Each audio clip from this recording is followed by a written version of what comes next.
मैं दुनिया में उन बदकिस्मत लड़कियों में से एक थी जिनके वालिदैन बचपन में ही वफात पा गए थे और जो अपने मुमानी के रहमो करम पर थी। मामू भी कुछ खास मेहरबान नहीं थे, लेकिन कभी कभी ख्याल रख लेते थे। अपनी बेटियों को मुझसे ज्यादा मोहब्बत देते।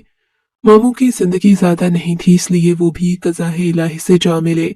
मामू का दुनिया से जाना था कि मुमानी ने अपना असल रंग दिखा दिया। मेहरबान तो वो पहले भी नहीं थी, लेकिन जो थोड़ा बहुत लिहाज मामू का कर लेती थी वो लिहाज खत्म हो गया। तो इन्होंने मुझ पर जुल्म के पहाड़ तोड़ दिए। घर की मुलाजिमा को निकालकर तमाम घर की जिम्मेदारी मेरे सर डाल दी। हालांकि मेरी उम्र उस वक्त सिर्फ 18 साल थी। मरते क्या न करते मैं बेसहारा लड़की। जैसा मुमानी ने कहा मैंने वैसा ही किया। मुमानी का 35 साला बेटा मुझ पर फरेफ्ता हो गया। मुमानी से ये बात कहाँ बर्दाश्त होती कि जिस लड़की से वो बचपन से नफरत करती आ रही थी वही उनकी बहू बन जाए। अपने शानदार बेटे के लिए मुमानी न जाने कितने सपने सजाए हुए थी। वो अपने बेटे के लिए कोई डॉक्टर बहू लाना चाहती थी, किसी ऊंचे खानदान से। और मैं तो एक गरीब लड़की थी जिसके वालिदैन भी नहीं थे और जिसको जहेज के नाम पर कुछ मिलना भी नहीं था। एक वाहिद खूबी जो मेरे पास थी वो मेरा हुस्न था। मैं इंतहाई हसीन थी, इतनी ज्यादा हसीन कि जब आईने में अपने आप को देखती तो हैरान हो जाती। क्या वाकई ये मैं हूँ? ये मेरी सूरत, ये मेरा चेहरा, मेरी आंखें हैं, ये मेरे होंठ हैं। मैं अपने चेहरे पर हाथ रखकर अपने हुस्न को देखती रहती, लेकिन मेरा हुस्न किचन और घर की नजर हो गया। मुमानी का बेटा मजीद मेरे हुस्न का दीवाना हो गया। उसने मुमानी से कहा कि शादी करेगा तो मुझसे, वरना किसी से नहीं। 2 साल मुमानी का बेटा बजिद रहा, पर सारा मलबा मुझ पर आन गिरा कि मैंने उनके बेटे को फांसा है। मैं हर वक्त डरी सहमी रहती, दुआ करती कि जल्दी मेरी शादी हो जाए तो मैं इस अजाब से निकलूं। मैं हरगिज मुमानी के बेटे से शादी नहीं करना चाहती थी, क्योंकि मुमानी के बेटे से शादी करने का मतलब था एक बार फिर से उसी जहन्नुम में जिंदगी गुजारना, जो मैं बिल्कुल भी नहीं चाहती थी। मैं इस घर को हमेशा के लिए छोड़कर जाना चाहती थी और वापस नहीं आना चाहती थी। इसी दौरान मेरे लिए एक रिश्ता आ गया। मुमानी ने फौरन हाँ कर दी। चट मंगनी पट ब्याह हो गया। इन लोगों ने जहेज के नाम पर 1 रुपया भी नहीं लिया था। मेरे कपड़े भी इन लोगों ने बनवा कर दिए, तो मैं बहुत खुश हुई कि मुझे इतना अच्छा ससुराल मिला जिनकी कोई डिमांड नहीं है। लेकिन शादी की पहली ही रात मेरी सारी खुशी हवा हो गई, जब मुझे मेरे शौहर के मुतालिक एक ऐसी हकीकत का इल्म हुआ जिसे सुनकर मेरे सर पर आसमान आ गिरा। मैं दुल्हन के रूप में सजी संवरी बैठी थी और शौहर वलीद का इंतजार कर रही थी। वलीद अंदर दाखिल हुए। मेरा चेहरा झुका हुआ था। वो मेरे करीब आकर बैठ गए, लेकिन मुझे न जाने क्यों किसी अनहोनी का एहसास हुआ। इन्होंने मुझे सवाल किया कि मैं देखने में कैसी हूँ। मैंने हैरत से इनकी तरफ देखा। मैंने कहा, आप खुद घूंघट पलट कर देख लें, मैं कैसी हूँ। उनका कहकहा बुलंद हुआ। मुझे उनके इस तरह से जोर पर हंसने की बात समझ नहीं आई। वो क्यों हंस रहे थे और क्यों मेरा घूंघट पलट नहीं रहे थे? मैंने खुद ही अपना घूंघट पलटकर उन्हें देखा। वो सामने देख रहे थे, मेरी तरफ देख ही नहीं रहे थे। मेरा दिल डूब गया। मैंने इनसे कहा, आप मुझसे नाराज हैं या आप इस शादी से खुश नहीं हैं जो मुझे देख नहीं रहे? वो फिर से हंसने लगे। मुझे उनके रवैये में कुछ अजीब सा महसूस हो रहा था। मैं समझने से कासिर थी कि वो इस तरह से क्यों हंस रहे हैं। मुझे महसूस हो रहा था कि वो इस शादी से खुश नहीं हैं, शायद किसी और को पसंद करते हैं। इनकी शादी जबरदस्ती मुझसे करवाई गई थी, इसलिए वो हंस रहे थे। मैंने इनसे सवाल किया, क्या आप किसी और को पसंद करते थे? तो वो फिर से हंसने लगे। अब तो मेरा दिमाग खराब होने वाला था। ये क्या तरीका था अपनी दुल्हन से बात करने का? अगर मैं इन्हें पसंद नहीं थी तो बोल देते। मेरा दिल तो जैसे किसी गहरी खाई में जा उतरा था। मेरी कोशिश थी कि वो एक बार मेरा चेहरा देख लें तो यकीनन उस लड़की को भूल जाएंगे जिससे वो मोहब्बत करते थे, या फिर कोई भी बात थी तो मेरा चेहरा देखने के बाद सब भूल जाएंगे, क्योंकि मैं थी ही इतनी खूबसूरत। मगर सामने वो ड्रेसिंग टेबल की तरफ देख रहे थे। मेरी तरफ नजर उठाकर देखना भी गवारा नहीं समझा। मैं तो यही सोच कर आई थी अपने शौहर और ससुराल की इतनी खिदमत करूंगी कि मुझे वापस मुमानी के पास जाना ही ना पड़े। क्या तुम्हें ये किसी ने बताया नहीं कि मैं देख नहीं सकता? अचानक से वलीद ने कहा तो मुझे लगा वो मजाक कर रहे हैं। मैं हैरत से उन्हें देखने लगी। फिर मैंने कहा, वलीद, ये मजाक का वक्त नहीं है, मुझे इस किस्म का मजाक पसंद नहीं।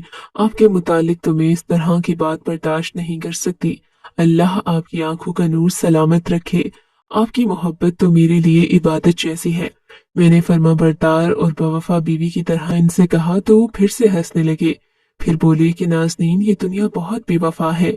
अगर इंसान के अंदर कोई खूबी हो तो दुनिया उससे मोहब्बत करती है, लेकिन अगर उसी इंसान के अंदर कोई खूबी ना हो, किसी किस्म की कमी हो, तो यही दुनिया बावफा से बेवफा हो जाती है।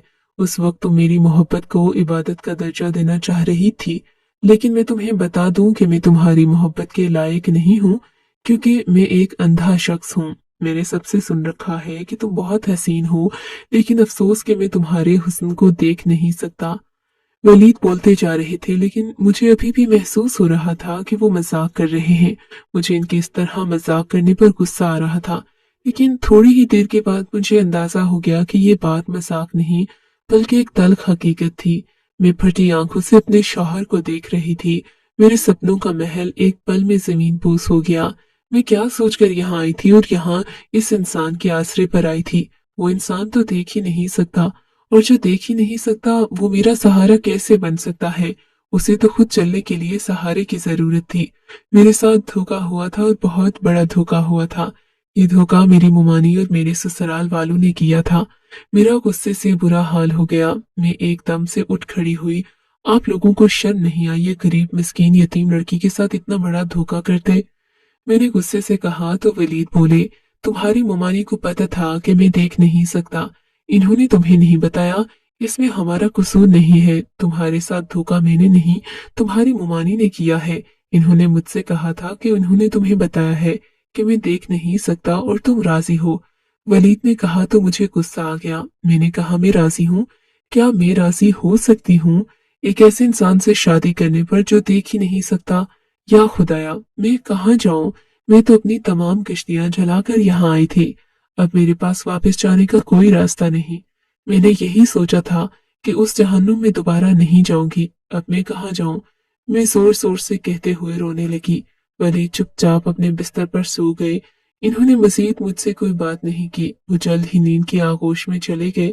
मैं हैरान परेशान जागती रही। रात के न जाने कौन से पहर मेरी आंख लग गई, मुझे मालूम नहीं हुआ। मेरी आंख खुली तो वलीद सो रहे थे। मेरे जागने की आवाज पर वो भी जाग गए थे। इन्होंने सहारा तलाश किया, लेकिन मैं इतने गुस्से में थी कि मैंने इन्हें सहारा देना भी जरूरी नहीं समझा कि मुझसे पहले भी तो अपने काम किया करते थे। ये कमरा उनका था। अंदाजे के मुताबिक वो वॉशरूम चले गए, फिर थोड़ी देर बाद बाहर निकले। मैंने उनसे कोई बात नहीं की। इन्होंने मुझे पुकारा, नाज़नीन, क्या तुम यहाँ हो? मैं कमरे में ही मौजूद थी, मगर मैंने इनकी बात का कोई जवाब नहीं दिया। मेरा दिल इतना खराब हो चुका था जिसकी कोई हद नहीं थी। मैं 20 साल की एक खूबसूरत लड़की थी और इस पर यह जुल्म हुआ था। मेरी हालत का अंदाजा लगाना दूसरों के लिए मुश्किल था। जूता पाँव में कहाँ तकलीफ देता है, ये जूता पहनने वाला ही जानता है और कोई नहीं। मुझे भी तकलीफ हो रही थी। मेरी तकलीफ से सिर्फ मैं ही वाकिफ थी। दिन यूं ही गुजरते रहे। मेरा ससुराल में दिल न लगता। लगता भी तो कैसे, जिसके आसरे पर मैं आई थी वो तो किसी काम का नहीं था। मेरी सास ने मुझसे कहा कि तुम्हारी मुमानी को हमने हर हकीकत से आगाह किया था। इन्होंने कहा कि तुम राजी हो। इंसानी हमदर्दी की खातिर वलीद से शादी करना चाहती थी। मुझे वारिस चाहिए था। अब मुझे तुम वारिस दोगी। अपनी सास से बात करने के बाद मुझे एहसास हो गया कि मेरे ससुराल वालों का कोई कसूर नहीं है। इन्होंने मेरी मुमानी को अंधेरे में नहीं रखा, लेकिन मेरी मुमानी ने मुझे अंधेरे में रखा। तो क्या जरूरत थी आपको अपने अंधे बेटे की शादी करने की? मैंने गुस्से से अपनी सास को कहा। इन्होंने कहा तो मुझे भी गुस्सा आ गया। मैंने कहा, अंधे को अंधा न कहूं तो और क्या कहूं? मैं ऐसी पत्थर दिल और बेहिस लड़की हरगिज नहीं थी, लेकिन हालात और वाकयात ने मुझे पत्थर दिल और बेहिस बना दिया। पहले तो मुमानी के रवैये ने मुझे पत्थर बना दिया, अब शादी के बाद मिलने वाले इस धोखे ने मुझे बेहिस बना दिया था। दूसरों के जज्बात और एहसासात की मुझे कोई फिक्र नहीं थी। मेरे जज्बात चकनाचूर हो गए थे। मैं बुरी तरीके से टूट गई थी और मेरी समझ में नहीं आ रहा था कि मैं क्या करूं। फिर भी मैंने बहुत कोशिश की दिल लगाने की, लेकिन मेरा दिल नहीं लगता था। मैं चाहती थी मेरे हुस्न को सराहा जाए, मेरी तारीफ की जाए, मुझे मेरा हक मिले। अब मैं हर वक्त रोती रहती थी। वलीद बंद कमरे में मेरी सिसकियां सुनते, मुझे चुप करवाने की कोशिश करते, लेकिन मुझे इनका वजूद ही अपने सामने बर्दाश्त नहीं हो रहा था। न जाने मुझे क्या हो गया था। मेरी शख्सियत मनफी हो गई थी। इसी दौरान वलीद ने कहा वो शहर से कहीं दूर जा रहे हैं, वापसी पर उन्हें देर हो जाएगी। ड्राइवर के साथ जाते और ड्राइवर के साथ आते। वो चले गए तो मैंने सुकून का सांस लिया। मैं काम वगैरह भी कुछ नहीं कर रही थी क्योंकि मुझे बहुत गुस्सा था। सारा काम नौकरानी करती, यहाँ पर हर सहूलत थी। नहीं थी तो बस मेरे दिल की खुशी नहीं थी। आधी रात को प्यास की शिद्दत से मेरी आंख खुली। मैं उठकर किचन में आई, पानी पीने लगी कि अचानक से पीछे से किसी ने मेरे मुंह पर हाथ रख दिया ताकि मैं चीख न सकूं। तुम बहुत खूबसूरत हो। मैंने जब से तुम्हारे हुस्न को देखा है तब से तुम्हारा दीवाना हो गया हूँ।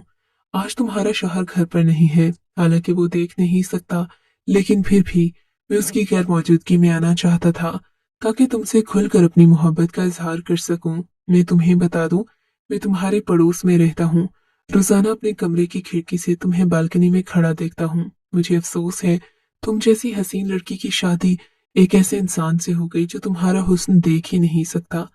मेरे कान के करीब सरगोशी के अंदाज में वो बोलता जा रहा था। मैंने आंखें घुमाकर देखा तो उसने नकाब पहना हुआ था और उसकी आंखें नुमायां थीं। मैं किस्मत और हालात की मारी हुई लड़की थी। जब किसी और के मुंह से अपने लिए तारीफ सुनी तो मुझे बहुत अच्छा लगा। बजाय इसके कि मैं इसकी बातों पर गुस्सा करती, मुझे इसकी बातें अच्छी लगी और ऐसी बातों ही को मैं सुनना चाहती थी जो मेरे हुस्न को सराहें। मैंने उसे इशारों में कहा, मुझे बोलने दो। उसने मेरे मुंह से हाथ हटा दिया। मैंने पूछा, तुम कौन हो? उसने बताया, मैं तुमसे मोहब्बत करता हूँ और रोजाना तुम्हें देखता हूँ। मैंने उससे कहा, यहाँ से चले जाओ, मेरा शौहर आ जाएगा। उसने कहा, मुझे तुम्हारे शौहर की खबर है, वो कल सुबह ही आएगा। लेकिन फिर भी मुझे अपनी सास का खौफ था। उस रात तो मैंने उसे भगा दिया, लेकिन अब जब भी वलीद काम से कहीं जाते तो वो आ जाता। न जाने उसने कौन सा चोर रास्ता बनाया हुआ था। पहले वो किचन में आ जाता था और अब मेरे कमरे की खिड़की फैलाकर मेरे कमरे में आ जाता।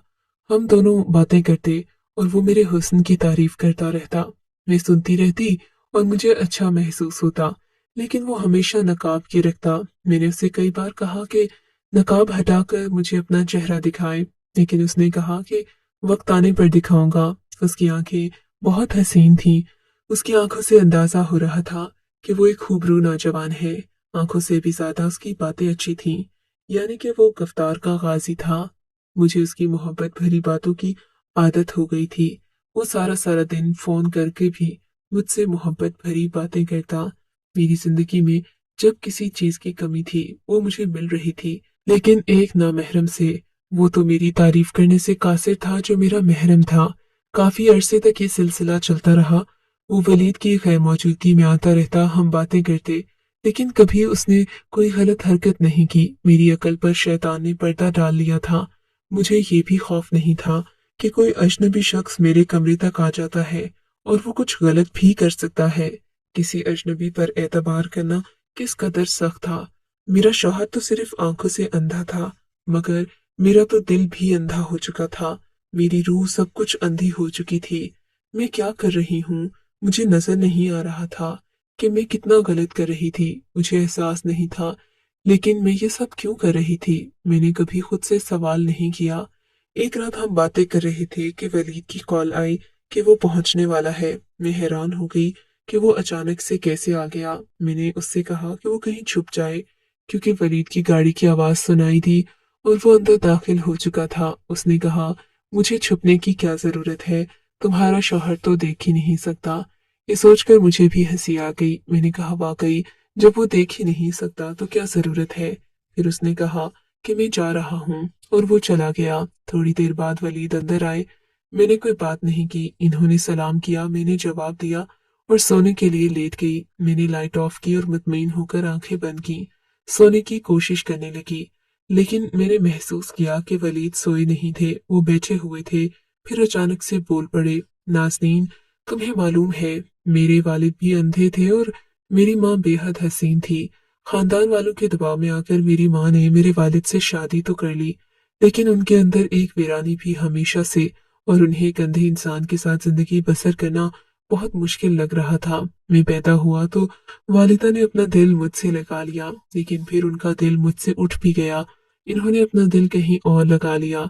अब्बा की गैर मौजूदगी में रोजाना एक गैर शख्स हमारे घर आता और मेरी माँ उससे बातें करती रहती थी और मैं सुनता था मगर कुछ कहता नहीं था। जैसे ही वलीद ने ये अल्फाज अदा किए मेरी जान निकल गई। ये तो मेरी ही कहानी थी जो मुझे सुनाई जा रही थी। यानी मेरी सास के साथ भी यही जुल्म हुआ और मेरी सास ने वही जुल्म मेरे साथ दोहराया। न जाने क्यों मुझे एहसास हुआ कि मेरी सास ने अपनी महरूमी का बदला मुझसे लिया। वलीद ने फिर बोलना शुरू किया तो मैं हमतन गोश हो गई।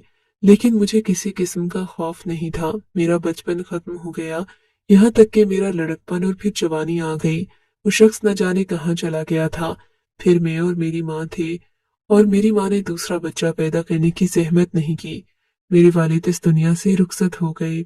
सारी जिंदगी मेरे वालिद को पता न चल सका कि उनकी गैर मौजूदगी में कोई उनके घर आता है और उनकी बीवी से बातें करता है। फिर मेरी माँ इतनी ढीठ बन गई कि उन्हें वालिद की मौजूदगी और गैर मौजूदगी से कोई फर्क नहीं पड़ता।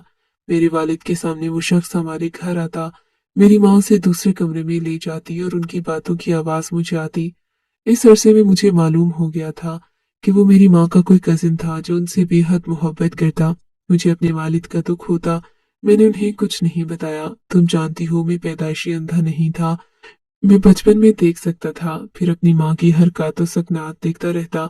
अपनी आंखों से आहिस्ता आहिस्ता मेरी बीनाई जाती रही, क्योंकि ये अंधापन मेरे बाप की तरफ से मुझे विरासत में मिला था। मेरे लड़कपन को पहुंचा तो बिल्कुल अंधा हो चुका था। मुझे खुशी थी कि मैं अब देख नहीं सकता कि मेरी माँ क्या करती है। फिर मुझे एहसास हुआ कि मुझे ये सब नहीं करना चाहिए। दूसरों की खातिर अपनी जिंदगी बर्बाद नहीं करनी चाहिए। इसलिए मैंने अपना इलाज शुरू किया। और नाज़नीन, शादी की रात जब मैंने तुम्हें देखा तो तुम्हारे हुस्न को देखकर हैरान रह गया। वलीद कहते कहते खामोश हो गए और उनकी बात सुनकर मेरे 14 तबक रोशन हो गए। वो तो अंधे थे, फिर इन्होंने मेरा हुस्न कैसे देख लिया।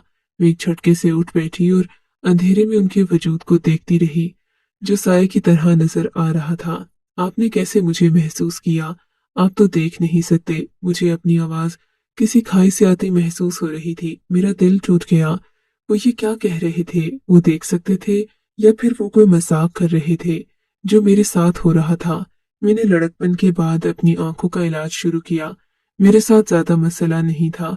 थोड़े से इलाज में ही ऑपरेशन के जरिए मेरी बीनाई वापस आ गई और वो सब कुछ मैं देख सकता था। उस वक्त मेरी माँ ने मेरी शादी का फैसला किया। मैंने खामोशी से उनका फैसला कबूल कर लिया। तुम्हारी तस्वीर मुझे मेरी माँ ने दिखाई, क्योंकि वो मुझे अब तक अंधा समझती थी। मैंने उनसे कुछ कहा भी नहीं। मेरा दिल तो उनसे उठ चुका था। जब हमारी शादी हुई तो मैं देख सकता था। मैंने तुम्हें देखा था, लेकिन मैं ये देखना चाहता था कि तुम किस तरह की बीवी साबित होती हो, बेवफा होकर मेरे अंधेपन का या फिर मेरा सहारा बनती हो। लेकिन मुझे तुम्हारा रवैया देखकर बहुत अफसोस हुआ। मैंने तुम्हें छोड़ने का फैसला कर लिया था। तुम्हारे सामने अंधेपन का नाटक मैंने सिर्फ एक ही महीना किया और एक महीने में तुमने मुझे छोड़कर अपना एक आशिक भी बना लिया। वलीद की बात सुनकर मेरे तो सर पर आसमान आ गिरा। मेरी पाँव तले से जमीन सिरक गई। नाज़नीन, वो नकाबपोश कोई और नहीं, मैं ही था। उनकी बात सुनकर मुझ पर कशी तारी होने लगी। मेरे साथ क्या हो रहा था मुझे समझ नहीं आ रहा था। मैं अपनी किस्मत पर कैसे मातम करूं? आपने ये सब मेरे साथ क्यों किया? मैंने हिम्मत करके वलीद से सवाल किया। वलीद ने उठकर कमरे की लाइट ऑन कर दी। वही नकाब दराज से निकाला, अपने चेहरे पर पहन लिया। मैंने देखा ये वही शख्स है जो मुझसे मिलने आता था। मैंने अपने शौहर से इस कदर नफरत में मुब्तला हो गई थी कि कभी गौर नहीं किया कि आंखें मेरे शौहर की आंखें जिन्हें मैं देखती हूँ नकाब के पीछे। नाज़नीन, अगर मैं शादी के बाद अंधा हो जाता किसी हादसे में, तो क्या तुम किसी और से रवाबित इस्तवार कर लेती? वलीद के सवाल ने मुझे शर्मिंदा कर दिया। मेरे पास बोलने की हिम्मत नहीं थी। मेरा दिल कर रहा था जमीन फट जाए और मैं इसमें समा जाऊं। मुझे उस नकाबपोश से मोहब्बत हो गई थी और फिर वो मेरा शौहर ही था। अब मैं कहाँ जाऊं? मैं तुमसे नाराज नहीं हूँ। मैं हालात का मारा हुआ इंसान था जिसने अपनी माँ की बेवफाई देखी थी और मैं इसकी सजा एक मासूम लड़की को देना चाह रहा था, उसे आजमा कर। लेकिन आज मुझे एहसास हो रहा है कि मैंने गलत किया। मैं तुम्हें माफ करता हूँ, क्योंकि मैं तुम्हारे किरदार को जान गया हूँ। तुमने एक अजनबी से सिर्फ बातें की, अपनी हुदूद का ख्याल रखा। तुम्हारे एहसासात और जज्बात में पाकीज़गी मैंने तन्हाई में देख ली थी। मुझे एहसास हो गया कि तुम्हें सिर्फ मोहब्बत भरी बातों की जरूरत थी। तुम्हारे अंदर कोई बुराई नहीं थी, एक एहसास से कमतरी था और बस। नाज़नीन, मैं तुम्हें क्या खाक माफ करूंगा, बल्कि मैं तो इस काबिल नहीं कि तुम्हें माफ कर सकूं। मुझ में हिम्मत नहीं कि मैं तुमसे माफी मांगूं। हो सके तो मुझे माफ कर दो। गलत तुमने नहीं, बल्कि मैं गलत हूँ। मैंने तुम्हारे साथ गलत किया, तुम्हें आजमाइश में डालकर, किसी और की सजा तुम्हें देकर। वलीद ने कहा तो मैंने रोते हुए उनसे माफी मांगी। मैंने उन्हें माफ कर दिया, वो भी मुझे माफ कर दें। हम इंसान खता के पुतले हैं, गलती से पाक सिर्फ खुदा की जात है। मुझे एहसास हो रहा था कि वलीद अंधे नहीं थे, अंधी मैं थी। आज खुदा ने वलीद के साथ मुझे भी बिनाई अता कर दी थी। मैं उसकी शुक्रगुजार थी। उस रात हम दोनों ने मिलकर खुशगवार अज़दवाजी जिंदगी की बुनियाद रखी और हम बहुत खुश थे। सच कहते हैं, खुदा के घर देर है, अंधेर नहीं।